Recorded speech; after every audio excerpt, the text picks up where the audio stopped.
Jaring laba-laba dan rentetan Al-Quran, analisis akademik komprehensif, teori penyatuan resonansi ilahi abstrak.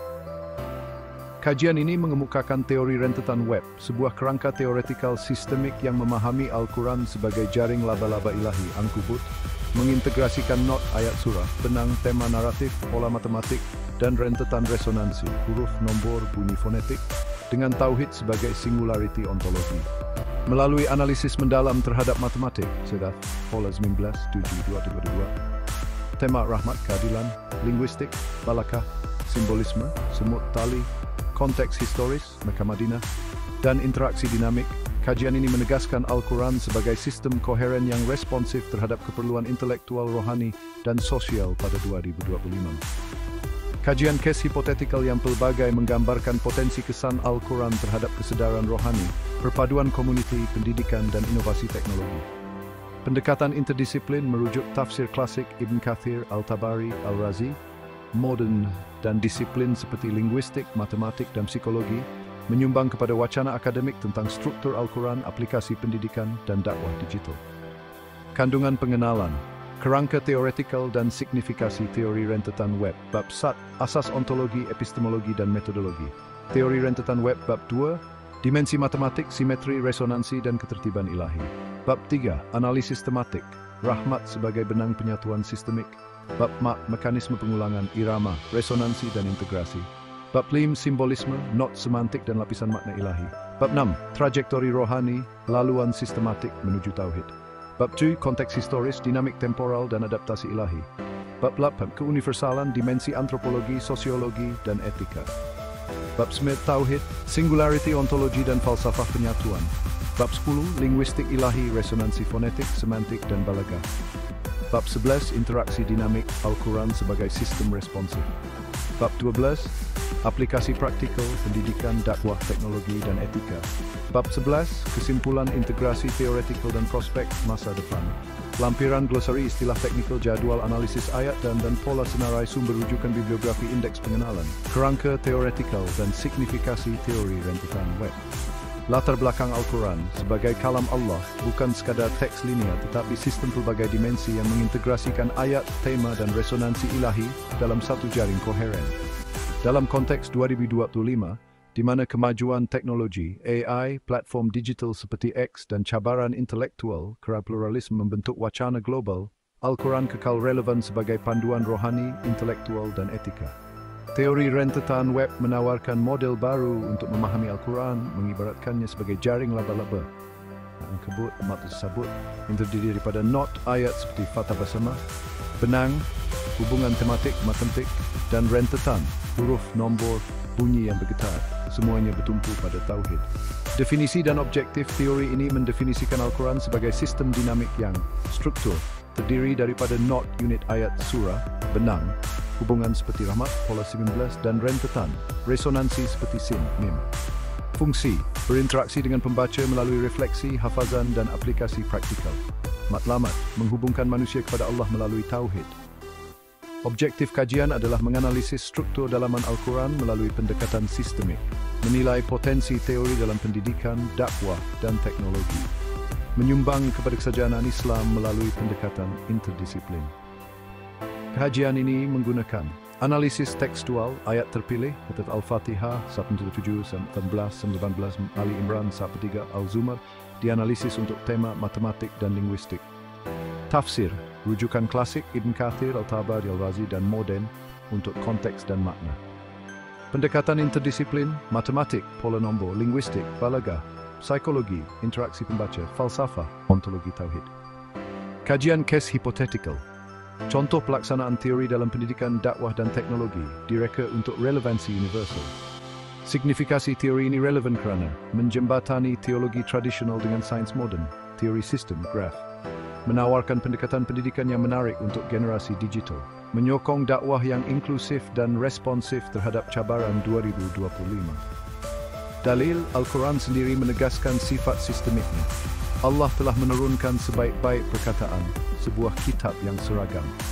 Hadis Rasulullah SAW, Al-Quran adalah hujah untukmu atau ke atasmu, mengesahkan tanggungjawab memahami struktur dan maknanya.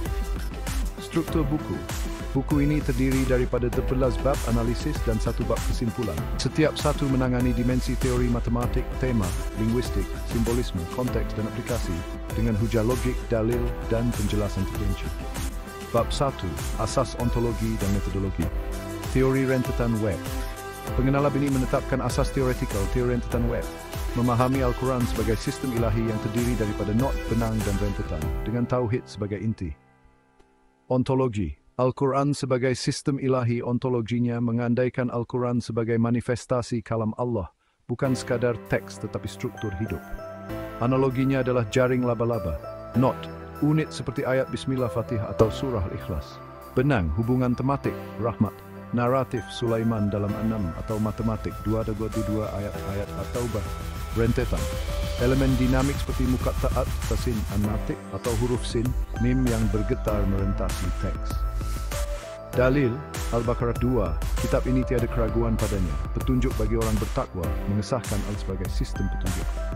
Tafsir Ibn Kathir menegaskan tauhid sebagai pusat, manakala Al-Razi melihat ayat sebagai saling berkait seperti not dalam jaring. Epistemologi, wahyu dan rationality. Epistemologi teori berasaskan wahyu sebagai sumber pengetahuan tertinggi, disokong oleh akal-akal. Al-Quran menggalakkan refleksi, tidakkah mereka merenungkan Al-Quran? Hadis, berfikirlah tentang ciptaan Allah, jangan tentang zatnya, riwayat Abu Nuaim. Menyokong analisis sistemik tanpa spekulasi metafizik berlebihan. Metodologi, pendekatan sistematik. Metodologi merangkumi pemetaan struk, set not, fata basama, benang, rahmat ke bismillah, dan rentetan sin. Analisis kontekstual, memahami ayat melalui sebab turun, an-nuzul, dan tafsir. Pendekatan interdisiplin, matematik untuk pola, linguistik untuk balaghah, psikologi untuk interaksi pembaca. Contoh, fata basama, Z11, dianalisis sebagai not, benang rahmat ke semut, dan rentetan, huruf sin mim bergema ke bismillah. Kajian kes hipotetikal. Dalam sebuah program pendidikan, pelajar yang mempelajari Al-Fatihah melalui peta jaring menghubungkan ihdinas ke Iqra' aksara, dijangka memahami keterkaitan ayat dengan lebih mendalam, berpotensi meningkatkan kemahiran analisis teologi sebanyak 35% berbanding pendekatan linear. Kajian kes hipotetikal tambahan. Sebuah inisiatif pembelajaran Al-Quran yang menggunakan model jaring untuk mengajar tauhid melalui Al-Ikhlas dijangka meningkatkan kesedaran ontologi pelajar sebanyak 30%. Kerana visualisasi hubungan ayat memudahkan pemahaman. Hujah logik, premis saat Al-Quran adalah kalam Allah, direka dengan ketepatan ilahi. Premis 2, struktur Al-Quran menunjukkan keterkaitan ayat, tema dan pola, mutasyabihan wal zumar. Kesimpulan, Al-Quran boleh difahami sebagai sistem jaring dengan tauhid sebagai pusat, dianalisis melalui not, benang dan rentetan. Implikasi teori ini menawarkan model untuk kajian Al-Quran yang sistemik, selari dengan teori graf moden, menyokong pendidikan Islam yang integratif, membolehkan dakwah yang menangani keraguan intelektual. Refleksi kritis, adakah analogi jaring mengahadkan pemahaman Al-Quran? Tidak, kerana ia alat heuristik, bukan definisi mutlak, selari dengan tadabbur yang digalakkan. Bab 2, dimensi matematik, simetri, resonansi dan ketertiban ilahi. Pengenalan matematik Al-Quran, nombor dan huruf adalah tanda ketepatan ilahi. Bab ini menganalisis pola ini sebagai benang dan rentetan, mengintegrasikan analisis kuantitatif dengan tafsir. Pola numerik dalam Bismillah. Bismillahirrahmanirrahim mempunyai 19 huruf, selari dengan Al-Muddathir 30. Di atasnya ada 19. Tafsir Ibn Kathir melihat 19 sebagai simbolik, bukan literal. 7 dalam Al-Fatihah. Al-Fatihah mempunyai 7 ayat, mencerminkan 7 langit. Al-Razi mengaitkan 7 dengan kesempurnaan. 2 tak tuaseon berdayanan skrait sivans fonantube. Nombor palindroik menunjukkan azwaja bersmisen. 200 dalam Ali Imran. Ayat ini, ayat-ayat yang jelas mempunyai 200 perkataan, nombor bulat. Nombor 2 dalam Al-Zumar, ayat ke-23 dalam surah ke-39, jumlah 62, 23 ke-9, nombor genap mencerminkan keseimbangan. Dalil, segala sesuatu kami ciptakan dengan ukuran. Hadis, Allah menciptakan langit 7, menyokong simetri numerik. Resonansi huruf muqatta'at seperti Tasin, Alif Lam Mim Al-Baqarah 1 dan Yasin. Huruf sin, mim dalam fatanan sama. huruf sin, mim dalot, dan bismillah menunjukkan pola kekerapan. Tafsir Al-Tabari menggambarkan muqatta' sebagai misteri ilahi, manakala Qut melihatnya sebagai tarikan emosi. Analisis sistematik logik, pola nombor 11 bukan kebetulan, tetapi direka untuk menarik perhatian tadabbur. Misalnya, 11 adalah nombor perdana menonjol dalam struktur teks. Interdisiplin. Dalam matematik moden, pola 2-2-2 simetri graf di mana not jumlah ayat. Teologi, nombor mencerminkan tauhid kerana semua pola menunjukkan satu pencipta. Contoh, Bismillah, 19 Fatihah, 7 ayat ke 6-19 sin. Hubungan ini membentuk jaring matematik dengan tauhid sebagai pusat. Kajian kes hipotetikal. Dalam sebuah program pendidikan, pelajar yang menganalisis pola 19 dalam Bismillah dijangka terpikat dengan ketepatan Al-Quran berpotensi meningkatkan minat dalam teologi matematik sebanyak 40%. Kerana pola ini merangsang rasa kagum. Kajian kes hipotetikal dalam nilai pembelajaran, pelajar yang mempelajari muqatta' tasin melalui analisis kekerapan huruf dijangka memahami resonansi teks dengan lebih baik, berpotensi meningkatkan keterlibatan sebanyak 25%. Hujah logik premis 1. Al-Quran mengandungi pola nombor dan huruf yang konsisten, 19-7 sin mim. Premis 2. Pola ini tidak boleh wujud secara rawak, memerlukan reka bentuk sengaja. Kesimpulan, matematik Al-Quran adalah tanda ketertiban ilahi, benang dan rentetan menuju tauhid. Implikasi pendidikan, pola ini boleh digunakan untuk mengajar matematik Islam. Dakwah menarik minda saintifik dengan ketepatan Al-Quran. Teknologi, visualisasi pola melalui perisian analisis teks. Refleksi kritis, adakah fokus pada nombor mengurangkan dimensi rohani? Tidak, kerana nombor adalah ayat tanda mengajak kagum kepada Allah. Al-Imran. Bab 3, analisis tematik, rahmat sebagai benang penyatuan sistemik. Pengenalan rahmat adalah tema sentral Al-Quran, benang yang mengikat not ayat dan naratif, menunjukkan kasih Allah. Bab ini menganalisis rahmat melalui ayat dan tafsir.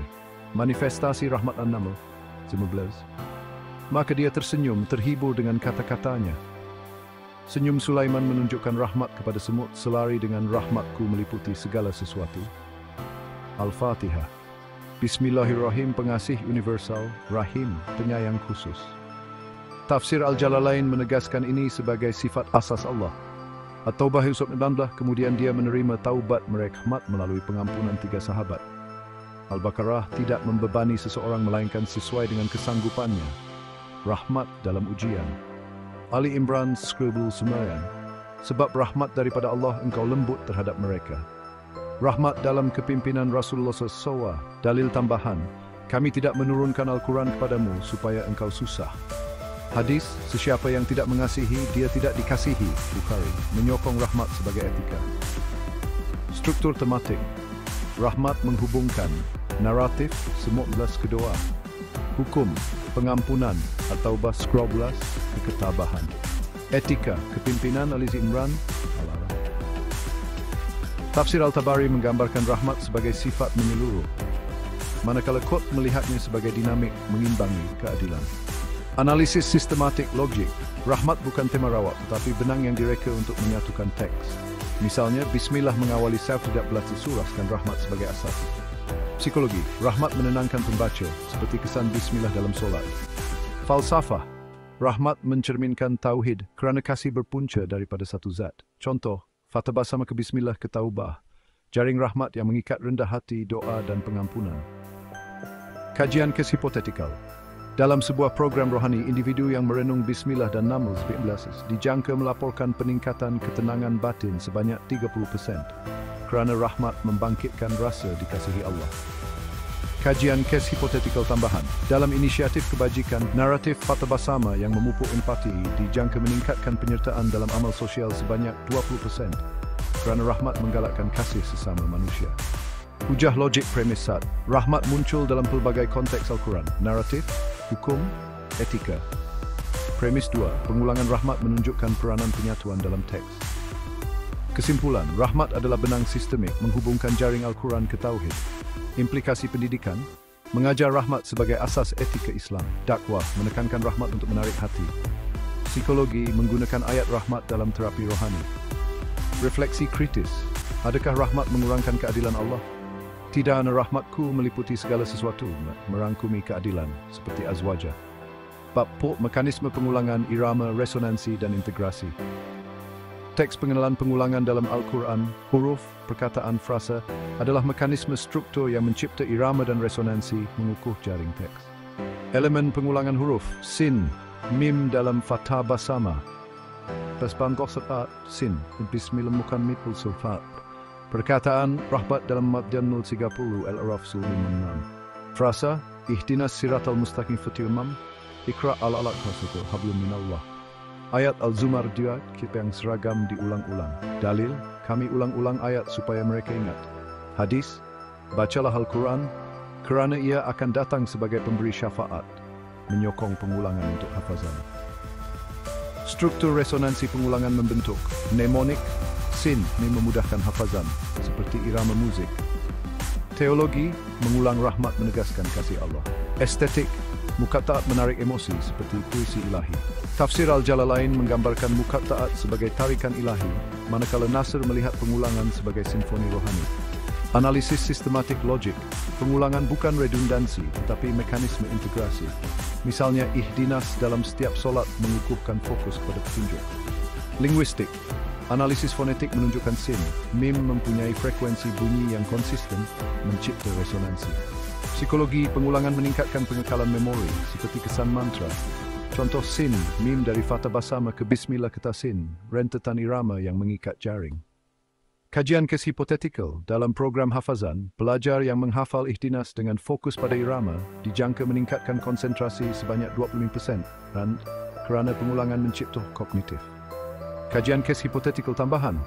Dalam inisiatif pendidikan, pelajar yang menganalisis muqatta'at dijangka menunjukkan peningkatan daya tarikan terhadap Al-Quran sebanyak 20%, kerana resonansi misterinya merangsang rasa ingin tahu.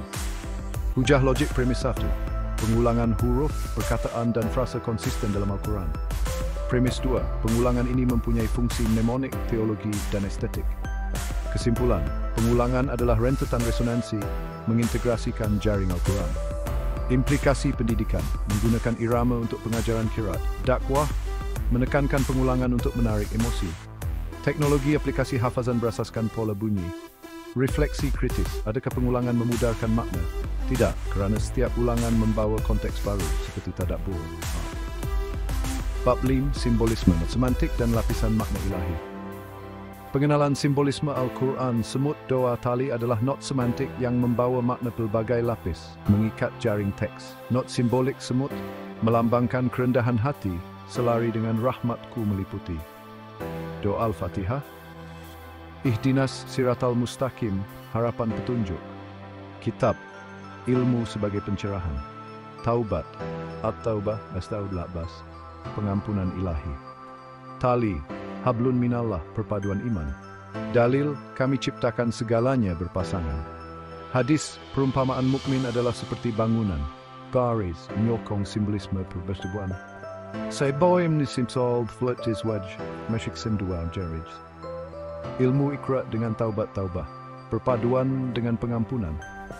Tafsir Al-Razi menekankan makna batin dan zahir, manakala Cook melihat simbol sebagai panggilan tindakan. Analisis sistematik logik, simbol bukan hiasan tetapi not yang menghubungkan tema. Misalnya semut menunjukkan rahmat kepada yang kecil, mengait ke tauhid. Hermeneutik, setiap simbol membawa lapisan makna seperti semut sebagai metafora kelemahan manusia. Sosiologi, simbol seperti hablun menggalakkan kohesi sosial. Contoh, Fatha Basama ke ihdinas ke hablun, jaring simbolik yang mengikat rendah hati, doa dan perpaduan. Kajian kes hipotetikal. Dalam program pendidikan, pelajar yang menganalisis Fatha Basama sebagai simbol kerendahan hati dijangka meningkatkan kesedaran etika sebanyak 30%, kerana simbol ini mengajak refleksi diri. Kajian kes hipotetikal tambahan. Dalam inisiatif komuniti, penggunaan hablun minallah untuk memupuk perpaduan dijangka meningkatkan kerjasama sosial sebanyak 15%, kerana simbol tali menggambarkan ikatan iman. Hujah logik premis 1, Al-Quran menggunakan simbol untuk menyampaikan makna. Premis 2, simbol ini berpasangan mencerminkan keseimbangan ilahi. Kesimpulan, simbolisme adalah not semantik mengukuhkan jaring Al-Quran. Implikasi pendidikan, mengajar simbolisme untuk memahami makna mendalam. Dakwah, menggunakan simbol untuk naratif yang menarik. Falsafah, meneroka simbolisme dalam teologi batin. Refleksi kritis, adakah simbolisme terlalu subjektif? Tidak, kerana tafsir seperti Al-Razi memberikan panduan disokong oleh tadabbur. Bab 6, trajektori rohani, laluan sistematik menuju tauhid. Pengenalan Al-Quran adalah peta rohani, menawarkan laluan melalui syukur, doa, ilmu, taubat dan perpaduan menuju tauhid. Fase trajektori syukur, fatabasama respons kepada rahmat. Doa, ihdinas, permohonan petunjuk. Ilmu, ikrar pencerahan intelektual kembalinya kepada Allah. Ikatan Ali Imran, hablun minallah, perpaduan iman. Dalil, tunjukkan kami jalan yang lurus. Hadis, ilmu yang bermanfaat adalah amal jariah, menyokong ilmu sebagai laluan. Struktur laluan fasa ini membentuk sistem teleologi. Syukur membuka hati, doa menyelaraskan tujuan, ilmu menerangi jalan, taubat membersihkan jiwa, taubah. Ikatan mengukuhkan ummah. Tafsir Al-Ghazali dalam Ihya Ulumuddin mengaitkan fasa ini dengan makamat tasawuf, manakala Nasr melihatnya sebagai dinamik rohani universal. Analisis sistematik logik, setiap fasa adalah not yang dihubungkan oleh petunjuk, seperti ihdinas ke ikrar.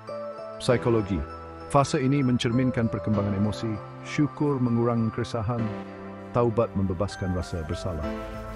Teologi, laluan menuju tauhid, kerana setiap fasa menegaskan kebergantungan pada Allah. Contoh, fatabasama ke ihdinas, doan yang mengikat hati ke Allah. Kajian kes hipotetikal, dalam program rohani, individu yang merenung ihdinas dan ikrar dijangka meningkatkan motivasi rohani sebanyak 35%, kerana fasa ini memberikan struktur perkembangan. Kajian kes hipotetikal tambahan, dalam inisiatif kaunseling, penggunaan taubah dijangka meningkatkan kesejahteraan emosi sebanyak 20% kerana taubat memupuk penerimaan diri. Hujah lemah 1, Al-Quran menyediakan panduan rohani melalui ayat-ayat. Premis 2, panduan ini terstruktur dalam fasa yang saling berkait. Kesimpulan, trajektori rohani adalah laluan sistemik menuju tauhid. Implikasi pendidikan, mengajar fasa rohani dalam kurikulum Islam. Kaunseling, menggunakan ayat untuk terapi rohani. Dakwah, menawarkan laluan rohani yang jelas. Refleksi kritis, adakah laluan ini terlalu linear? Tidak, kerana fase berulang dan dinamik seperti spiral menuju Allah. Bab 7, konteks historis, dinamik temporal dan adaptasi ilahi. Pengenalan Al-Quran diturunkan dalam konteks sejarah, Mekah dan Madinah, tetapi kekal abadi. Bab ini menganalisis dinamik temporalnya. Fasa konteks Mekah, An-Naml 19, harapan dalam tekanan. Al-Fatihah, doa untuk petunjuk. Al-Alaq, ilmu sebagai cahaya. Madinah At-Taubah, Serabu Belah, taubat dan pengampunan. Ali Imran, perpaduan ummah. Universe, al-tunjuk bagi manusia. Dalil bulan Ramadan, di mana diturunkan Al-Quran. Hadis, Al-Quran diturunkan secara beransur, menyokong adaptasi konteks. Dinamik temporal Mekah, ayat pendek, puitis, menekankan tauhid dan harapan. Tafsir Al-Tabari mengaitkan An-Naml 11 dengan ketabahan Sulaiman. Madinah, ayat panjang, hukum membina komuniti. Al-Razi melihat Ali Imran Putigia sebagai panggilan perpaduan. Analisis sistematik logik, konteks menunjukkan fleksibiliti Al-Quran, menyesuaikan ayat dengan keperluan manusia. Sejarah, Mekah membentuk iman individu, Madinah membina ummah.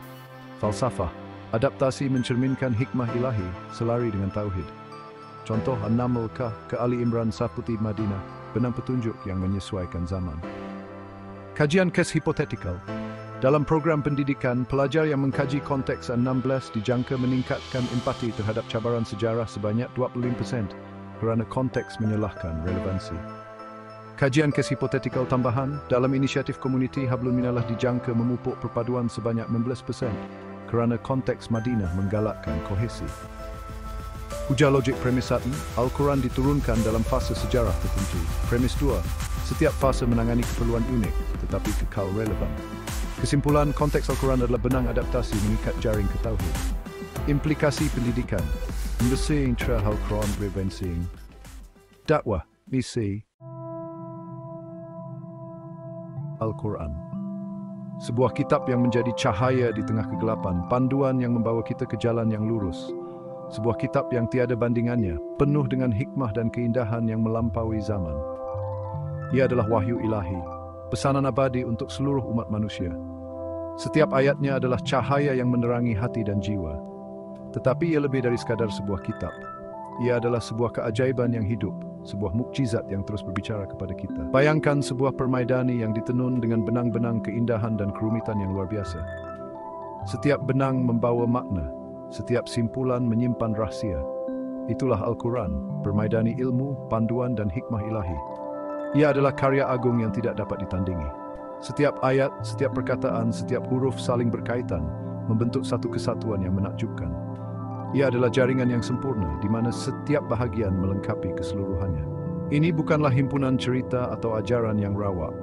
Ia adalah wahyu yang dirancang dengan teliti. Setiap ayatnya memiliki tempat dan tujuan. Al-Quran adalah permaidani yang dihasilkan dengan teliti, ditenun oleh tangan Allah. Setiap benang adalah simbol kasih sayang dan kebijaksanaannya. Keindahannya bukan saja terletak pada bahasanya, tetapi juga pada rekaannya yang rumit. Ia adalah seni yang menghubungkan manusia dengan penciptanya. Ia adalah jaringan makna dan resonansi yang saling berkaitan. Inilah keajaiban Al-Quran, sebuah keindahan yang tidak dapat digambarkan dengan kata-kata. Ia berbicara kepada hati dan minda kita pada pelbagai peringkat. Setiap pembacaan bawa pemahaman baru. Setiap renungan membuka pintu hikmah yang lebih dalam. Semasa kita mendalami ayat-ayatnya, kita mula menghargai keindahannya yang kompleks. Kita menyadari bahawa setiap perkataan memiliki tujuan, setiap huruf membawa makna. Kita melihat bagaimana setiap bahagiannya bersambung dengan keseluruhannya, mendedahkan pemahaman yang lebih mendalam tentang pesanan Allah. Ia adalah sebuah perjalanan yang tiada penghujungnya. Al-Quran adalah mukjizat yang hidup, panduan sepanjang zaman. Ia adalah cahaya yang tidak pernah padam, membawa harapan kepada mereka yang mencarinya. Kebijaksanaannya relevan hari ini seperti 1400 tahun yang lalu. Ia adalah bukti bahawa kebenaran tidak pernah lapuk ditelan masa. Ia adalah hadiah kepada manusia, sumber panduan, penghiburan, dan inspirasi. Ia adalah bukti kasih sayang Allah kepada hamba-hambanya. Marilah kita bersama-sama menjelajahi permaidani ini dan menemukan khazanah yang tersimpan di dalamnya. Setiap langkah membawa kita lebih dekat kepadanya. Setiap ayat adalah pintu menuju rahmatnya. Al-Quran sering digambarkan sebagai jaring laba-laba, sebuah metafora yang bukan sahaja indah tetapi juga penuh makna. Seperti jaring yang halus namun kuat, Al-Quran menghubungkan setiap ayat, tema, dan konsep dalam satu jaringan yang sempurna. Metafora ini menggambarkan dengan indah sifat Al-Quran yang saling berkaitan. Setiap ayat seperti benang dalam jaring tidak berdiri sendiri, tetapi saling melengkapi, mencipta satu struktur yang kukuh dan harmoni. Setiap ayat adalah seperti sehelai benang dalam jaringan, bersambung dengan setiap helai benang yang lain. Hubungan ini tidak hanya bersifat literal, tetapi juga simbolik, mencerminkan keajaiban ilahi yang tertanam dalam setiap kata. Inilah intipati teori rentetan web, teori saling keterhubungan. Ia mengajarkan kita bahawa tiada satu pun ayat yang berdiri sendiri, semuanya adalah sebahagian daripada keseluruhan yang lebih besar. Ambil contoh, nombor 19. Nombor ini bukan sekadar angka biasa, tetapi simbol yang membawa makna mendalam. Nombor ini muncul di seluruh Al-Quran dengan cara yang menarik. Ia menjadi bukti kepada struktur matematik yang luar biasa dalam kitab suci ini. Daripada bilangan ayat dalam surah pembukaan hingga kepada struktur Al-Quran itu sendiri, nombor 19 mempunyai makna yang istimewa. Ini bukanlah suatu kebetulan. Ia adalah tanda ketelitian dan keajaiban ilahi. Ia menunjukkan ketepatan ilahi dan keharmonian matematik yang tertanam di dalam Al-Quran. Setiap elemen dari angka hingga tema dirancang dengan sempurna. Begitu juga tema rahmat ditenun di seluruh Al-Quran. Rahmat bukan sekadar konsep tetapi asas kepada mesej Al-Quran. Daripada ayat pertama, Bismillahirrahmanirrahim, yang mengingatkan kita tentang kasih sayang Allah, hinggalah kepada kisah-kisah para nabi dan kaum mereka, rahmat adalah tema utama. Ia adalah benang merah yang menghubungkan pelbagai kisah dan pengajaran. Ia adalah peringatan tentang kasih sayang dan keampunan Allah yang tidak terhingga. Rahmat ini adalah asas kepada hubungan kita dengan Allah dan sesama manusia. Pengulangan ini menekankan kepentingan rahmat dalam kehidupan kita sendiri. Ia mengingatkan kita untuk sentiasa bersyukur dan berusaha mencontohi sifat rahmat Allah. Hubungan ini tidak terhad kepada nombor atau tema. Ia melangkaui batasan literal dan membawa kita kepada pemahaman yang lebih mendalam. Malah ayat-ayat yang kelihatan tidak berkaitan boleh bergema antara satu sama lain, mendedahkan lapisan makna yang lebih mendalam. Inilah keindahan jaringan Al-Quran. Ia adalah bukti kepada kebijaksanaan ilahi yang tidak terhingga. Setiap kali kita meninjau semula Al-Quran, kita menemui hubungan baru, pandangan baru, dan dimensi baru kepada pemahaman kita. Al-Quran adalah pembawa kaum lebih, sentiasa memberi inspirasi dan petisi mereka yang mencarinya. Nombor mempunyai tempat yang istimewa di alam semesta. Ia adalah bahasa sains, matematik, malah muzik. Dalam Al-Quran, nombor bukan sekadar kuantiti, ia adalah tanda. Ia menunjukkan kepada susunan yang lebih mendalam dalam kod ilahi yang tertanam dalam fabrik ciptaan. Nombor 7 contohnya muncul berulang kali dalam Al-Quran. Terdapat 7 langit, 7 bumi, dan 7 hari penciptaan. Pengulangan ini bukanlah sembarangan. Ia menonjolkan kepentingan nombor 7 dalam susunan kosmik. Malah struktur Al-Quran itu sendiri mencerminkan keharmonian berangka ini. Al-Quran dibahagikan pada 114 surah, gandaan 7. Ketepatan matematik ini menunjukkan reka bentuk ilahi, susunan ayat-ayat Al-Quran yang disengajakan. Ia adalah bukti kepada sifat Al-Quran yang ajaib. Memahami kod berangka ini membuka pemahaman yang lebih mendalam tentang mesej Al-Quran. Ia membolehkan kita menghargai jaringan hubungan yang rumit yang ditenun di seluruh teks. Keharmonian berangka ini bukan sekadar konsep teori. Ia mempunyai implikasi praktikal untuk kehidupan kita. Ia mengajar kita tentang kepentingan sunan, keseimbangan, dan ketepatan dalam semua yang kita lakukan. Al-Quran adalah kitab yang kaya dengan simbolisme dan metafora. Ia bukan sekadar koleksi ayat-ayat suci, tetapi sebuah karya yang penuh dengan lapisan makna yang menunggu untuk diterokai.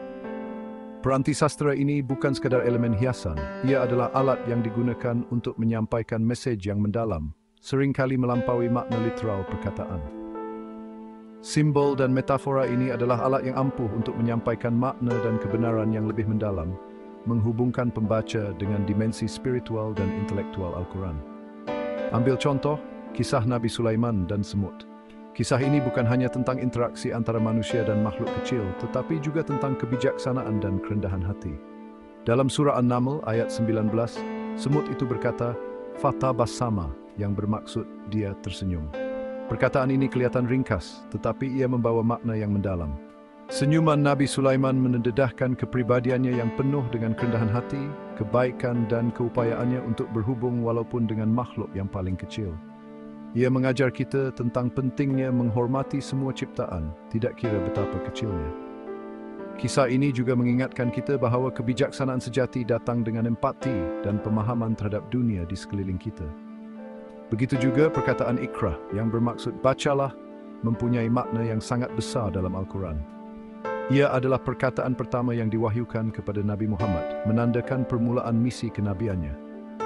Perkataan ini bukan sekadar arahan untuk membaca, tetapi juga panggilan untuk mencari ilmu, memahami, dan merenung. Ia menekankan kepentingan pembelajaran sebagai asas kepada iman dan kehidupan. Dengan satu perkataan ini, Al-Quran mengingatkan kita bahawa ilmu adalah kunci kepada kemajuan rohani dan duniawi. Ia menggalakkan kita untuk terus mencari pengetahuan dan memahami dunia di sekeliling kita. Simbol dan metafora ini bertaburan di seluruh Al-Quran, mengajak kita untuk menyelami maknanya dengan lebih mendalam. Setiap simbol membawa mesej yang unik, menghubungkan kita dengan dimensi yang lebih tinggi. Ia adalah kunci yang membuka khazanah kebijaksanaan dan panduan yang tersembunyi. Dengan memahami simbol-simbol ini, kita dapat melihat bagaimana Al-Quran memberikan panduan untuk setiap aspek kehidupan. Dengan memahami simbol-simbol ini, kita memperoleh penghargaan yang lebih mendalam terhadap mesej Al-Quran dan kaitannya dengan kehidupan kita. Ia menghubungkan kita dengan nilai-nilai universal yang melampaui masa dan tempat. Ia membantu kita berhubung dengan Al-Quran pada tahap pribadi, menimba inspirasi dan panduan daripada kebijaksanaan yang abadi. Simbol-simbol ini adalah jambatan antara dunia material dan spiritual. Ia mengingatkan kita bahawa Al-Quran bukan sekadar kitab untuk dibaca, tetapi dunia untuk diterokai. Setiap ayat, setiap simbol adalah pintu kepada pemahaman yang lebih mendalam tentang kehidupan dan hubungan kita dengan Pencipta.